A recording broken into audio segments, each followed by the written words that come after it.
Good morning, it's Sunday, December 6th, and I wanted to share with you all of how far we got yesterday. I had trimmed off this piece from here to the end, about a 1/4 inch on this end and nothing over here, so this plastic piece would fit back again. And then I trimmed this kind of in the same way with an angle and rounded it off. It makes it look like it's sagging a little bit, but it really isn't. It was just how I had to install all this and make everything match up with this piece of 1 1/4 inch angle. It's bolted. You can see where I relocated the spring. I just drooped it over the top, and it works just as good as when it was in, brand new. Not too happy with the way the spring is going to rub on the paint there, but that's pretty much the best I can do with an effortless kind of a thing there. So I guess I could put an eye bolt in this and elevate this up a little higher. I don't know. I don't know if I'm overkill on that thing, but so I just had the missus in here with me a little while ago, and our preliminary markings here on the floor.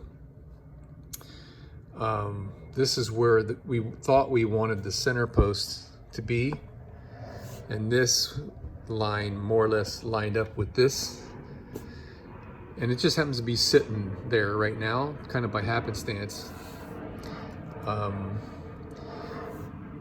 The fit part was, how close do we want the seats to one another? And the way it works out right here, left to right, when my armrest is down and I'm sitting in the seat, this seat goes down a few inches because it's an air ride seat. It squeezes down. She can rest her elbow on the back side of this armrest, where I've got my elbow on the front side of the armrest. So that works out really great, close enough where I can hold on to her left leg, which I like to do. And so the other thing we've got some constraints underneath the bus where these bolts can go.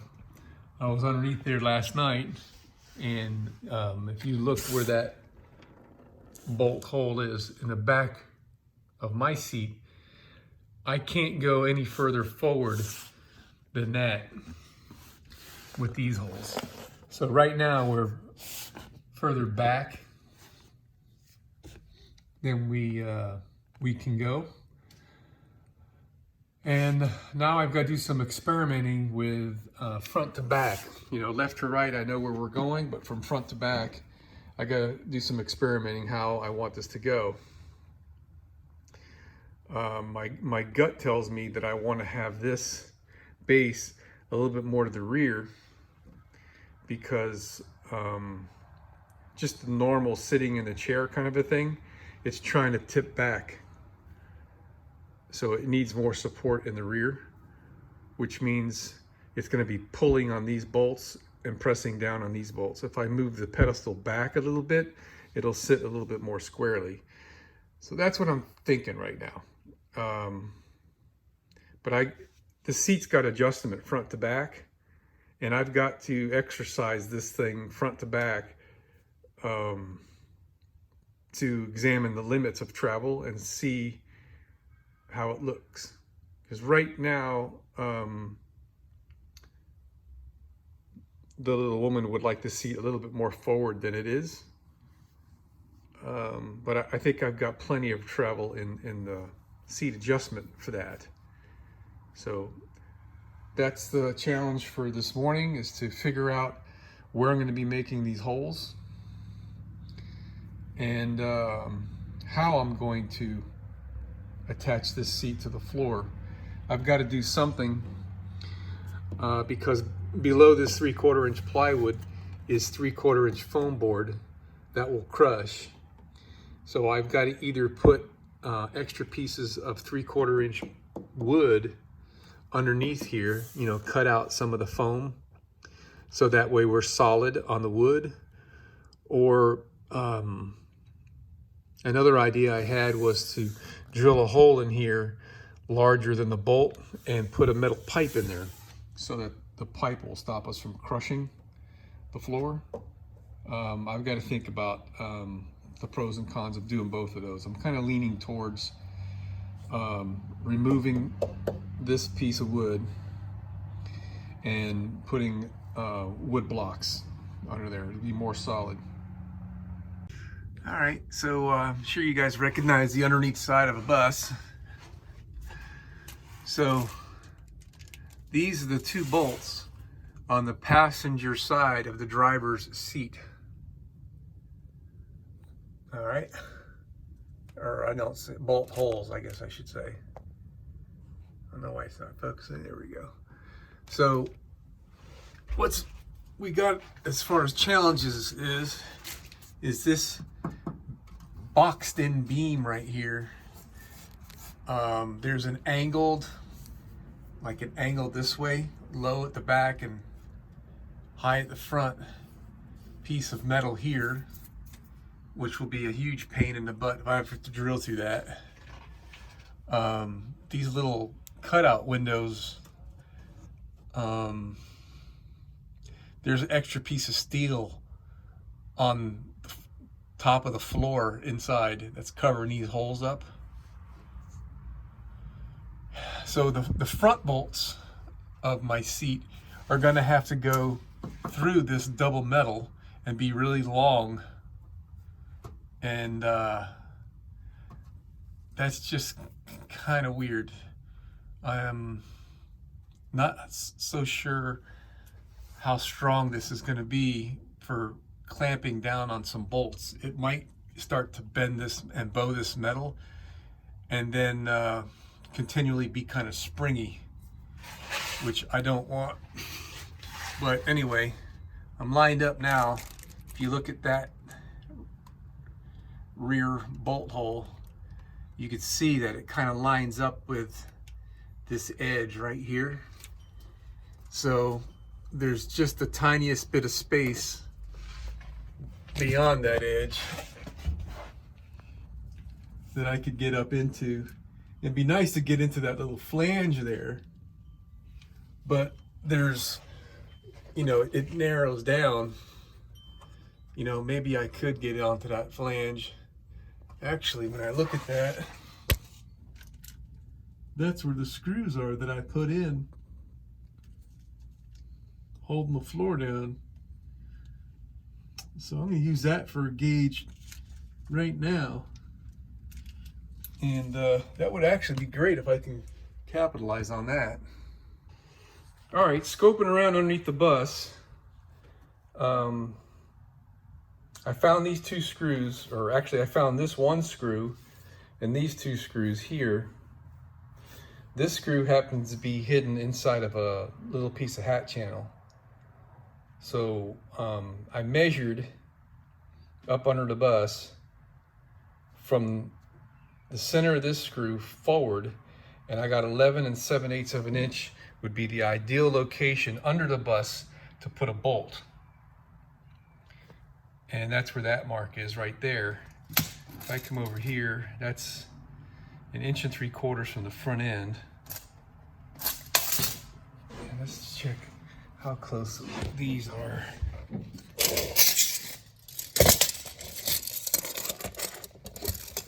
This is like 1 1/4 inches would be where that is, which doesn't mean I couldn't notch this out if I wanted to. But that means I can get that base 1/4 inch up to here, which I think that's pretty darn good, man. And what's nice about this is there's already a piece of 1x solid wood from here back. So this area is already supported underneath.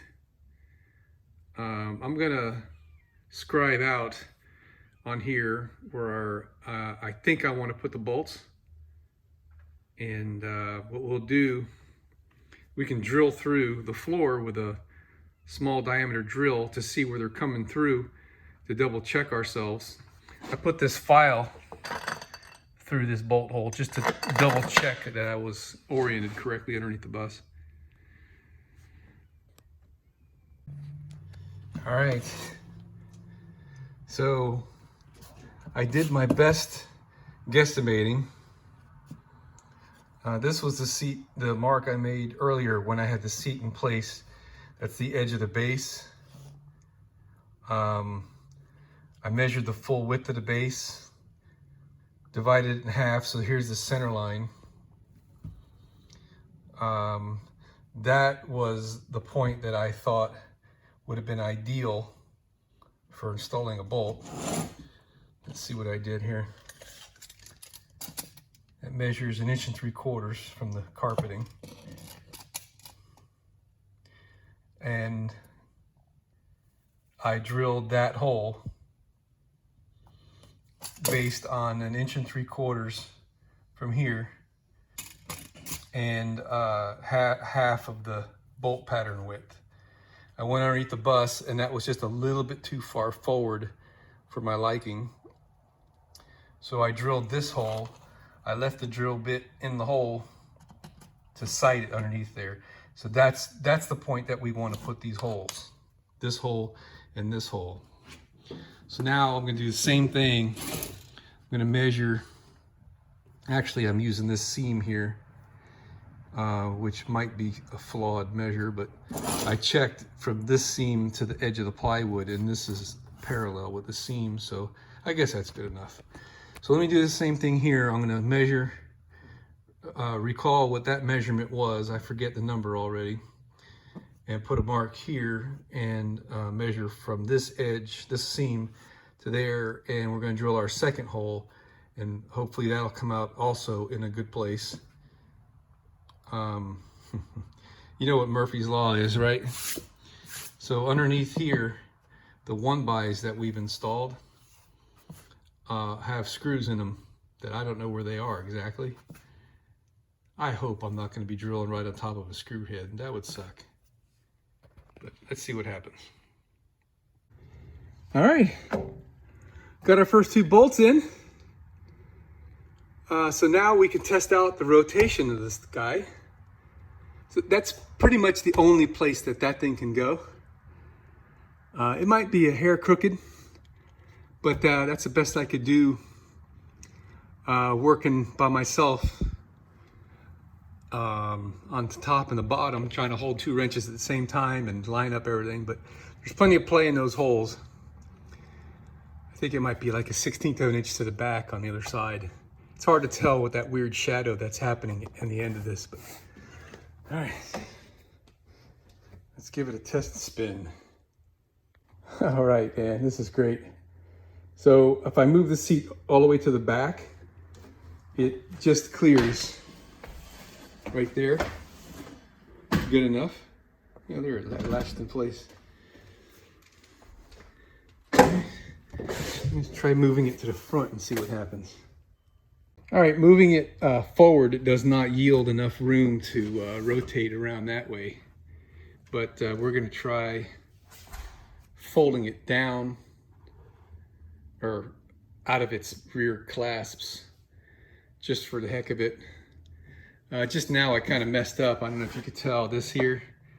I was pulling on this thing real hard to shift the seat, and it knocked that little clip off of its holding point back there somewhere.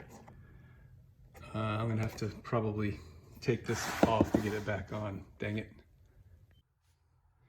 Well, that worked. If I flip the seat forward, it clears its full turn, and it just fits in there.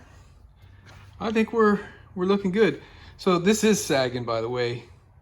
These bolts are not tight, and I put 4 of them in there just to give me extra rigidity, and I got them as close as I could comfortably to this corner, which would give me more rigidity also. So we're good. That's where she's going, right there. I'm glad of that. Fabulous. So we're back under the bus again. And as luck would have it, kind of good and not so good, but this is the, what would this be? The right rear hole is in a clear spot. So I'm gonna cut myself a piece of that 1.25 inch angle that I've got left over, 6 or 8 inches, whatever I can dig up out of the scrap bin, and use it like a gigantic washer across there. And then that'll give me the rigidity I want. The other one, I mean, as luck would have it, it's on a structural member, but it's too close to get a nut on it. So I'm gonna make a spacer to go there and drill it to where the hole is right on the edge of the spacer. And I just took my dial caliper and I took a reading, and I'm getting 1.6 inches. So I'll make me a neat little spacer washer thing to go there, and then we'll be all set. Let's see if I can show you the way the other ones are. Yeah, you can see that. Got one, where'd it go? Yeah. Right in the middle of the frame there, and right in the middle of the frame there.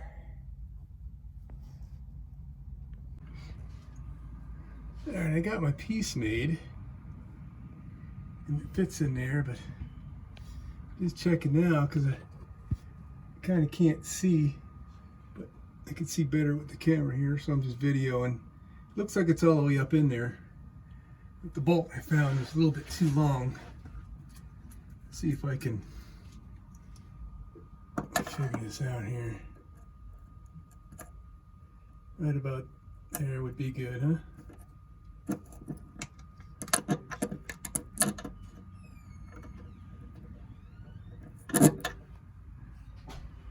That means I'm like 1.1 too long on that bolt.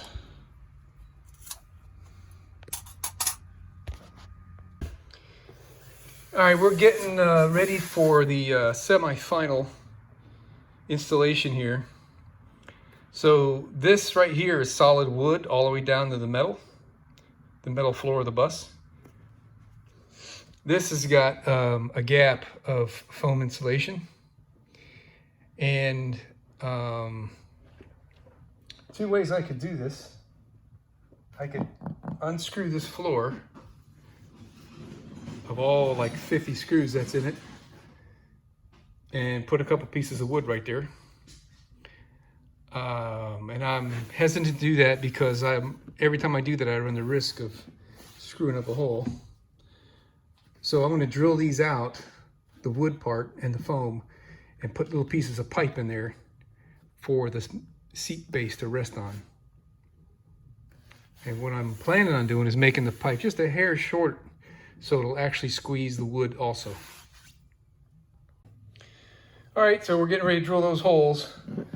And in order to run a hole saw, you gotta have a pilot, otherwise the saw is gonna go all over the place. So I took my regular old, like 40-year-old hole saw, and it's got a 3/16 of an inch pilot. So I just took this piece of scrap aluminum, turned it down to 3/8, and put a 3/16 hole in the end of it. And now I can use this. Man, I got that hole kind of crooked, didn't I? I can use this to go ahead and drill through the wood, or at least to get the hole saw started in the wood. Man, that really shows how crooked I drilled those holes. Now, oh well. All right, I got my pieces of pipe cut, and they go all the way down there, and they're a little bit below the level of the wood. So I was kind of second guessing myself on this, but I'm okay. This piece and this piece are solid wood, so this is going to be very solid on this side here. This one has got a steel cross member going in this area at an angle, So this will support not only the little bit of weight on this wood but to compress this wood down, but also it's going to bottom out on that steel beam down there. This one over here is just got floor sheet metal, but I figure 3 out of 4 is going to be pretty solid. We'll find out when we install it. But I'm going to go ahead and give this a test fit now and bolt it up if I've got enough bolts of the right length. One of them's got to be this really long one here, goes in this corner. So let's see if I can get this thing mounted. Hello, it's Saturday, December 12th. And I follow up on the seat. It's done, and it's as perfect as I could ever have hoped for. These two little pins right here, one on this side and one on the other, that you've got to push to undo this latch. I thought I might make a handle or something for it, but you know what? As rare as that's ever going to get detached, I'm just going to leave it like it is. It worked fine. The seat is slid all the way forward. That's on its adjusters right now. So that makes it easy to see them and reach up in there. That's a success, man. We're happy about that. So today we're trying to get our last brain cell to figure out how we're going to cover up this area. And I attached that piece of 2x4. I've already got a couple hours into it. It don't look like much, but it's kind of round on the left side to match the curve of the bus. And the right side has got an angle cut to it that I cut with the table saw. Then I came back with a block plane and took off the high points. And it's in place. It's doing what I needed to do. Not sure about the height of it. I made it longer than I think I need. I think what I want to do is have a board on top of this, like a windowsill, because that's a good place to attach to. Anyway, I think that's what I want to do. And then that will also set on top of that, which makes that way too long. But that's removable. So what I did is I used nut certs. Hold on a second.